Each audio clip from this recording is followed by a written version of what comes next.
Hello everyone, Minute Plus Meditation here, Wednesday, August the 2nd. It's the feast of Saints Eusebius of Vercelli and St. Peter Julian Aymar. First reading, Exodus, Moses comes down the mountain the second time. But this time, he did not know that the skin of his face shone because he had been talking with God. That didn't happen the first time, interestingly enough. Now, and it was by intention.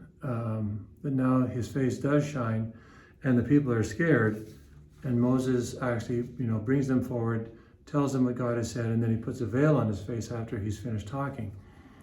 So now we see after this second fall of the people, what happens is this is when the book of Leviticus comes into existence.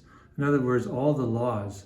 So, there's the old saying, distance makes the heart grow fonder. Familiarity breeds contempt. Maybe it's a too superficial statement to apply to this situation, but there's something in the statement that is true about the people. They had easy access to God, and they basically spit in his face. They basically turned their back on him. Like 40 days, that's all it took. That's a month and 10 days, right? So God could have said, that's it. And he could have basically willed them out of existence, but he doesn't. Because he knows what his children are like, as I said a couple of days ago. He knows what we're like. God's in it for the long game. So familiarity breeds contempt. So now I'm going to have to do is I'm going to have to create barriers around myself. And I'm going to have to do things that in effect make you distant from me. But and you're going to have to learn that I'm holy and I'm not to be messed with. That's a human expression. But I'm not, you have to take me seriously. So all the laws will come into existence now that didn't exist before and never would have existed, presumably, had they not sinned. But this is what will happen, and it will teach people that God is holy, and we think we know what it means that God is holy. We don't. We're kind of, in our day, we're ignorant and we're arrogant about God's holiness, that he's truly holy. Is not being nice. It's not just being good. Being holy is being like totally other,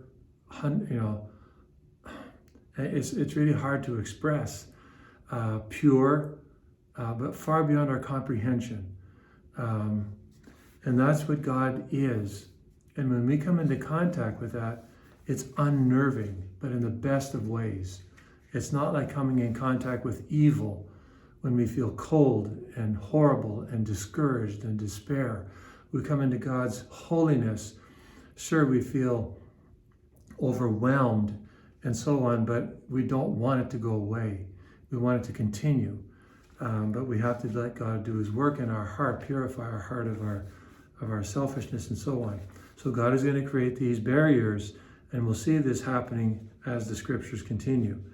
You get this even more so if you read the Bible and you're able to make it through Leviticus. A lot of it's tough to understand, but that's essentially what's at the core of it. Okay, over to the gospel. Jesus said to the crowds, the kingdom of heaven is like treasure hidden in a field. We get these two parables again we just had on Sunday. So one finds it by accident, he buries it, goes off and sells everything he has and gets it, buys the field. So, and the other one, it's almost by chance. He goes in search of fine pearls, and finding one, he sells everything he has and buys it.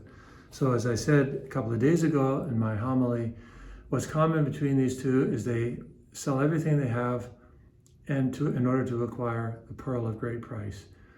The question is, do you and I, are we willing to do this with the pearl of great price, or do we sort of, familiarity breeds contempt, or kind of a contempt, or kind of like,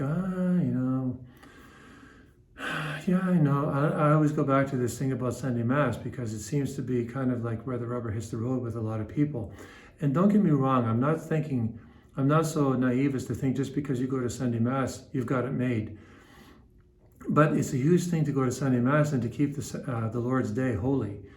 Not to treat it like another day, and to actually dive into the Mass and learn the Mass and live the Mass and hear those words, ite missa est, go forth, the Mass is ended. Go forth and preach and live the gospel and continue learning about your faith throughout the week. You've just been, filled with the Lord. Now go and give him away. It involves a whole life, but Sunday, if we're not keeping Sunday, first things first, manifestation of wisdom, nothing else is going to work. All this stuff about I'm spiritual, but I don't go to Mass, no, not for a Catholic, sorry. If you're spiritual and you're a Catholic, that means you're going to Mass. And I would say if you could, if some people can't, many people can't, but if you could, you would go more often. If you're truly spiritual and in tune with the Holy Spirit, the third person of the Blessed Trinity who wants to sanctify you and make you holy. None of this, I'm spiritual, but I'm not religious. This is rooted in ignorance. It's rooted in complete misunderstanding of what it truly means to be a child of God, a disciple of Jesus Christ. So, I know that's a bit of a grandstand thing, but again, this is so passionate. We have to be passionate about the pearl of great price. So pray the Lord every day will grant you the wisdom to always keep first and second things in their place. First things first. Seek ye first the kingdom of heaven and his righteousness, and all these other things will be added unto you. God bless you.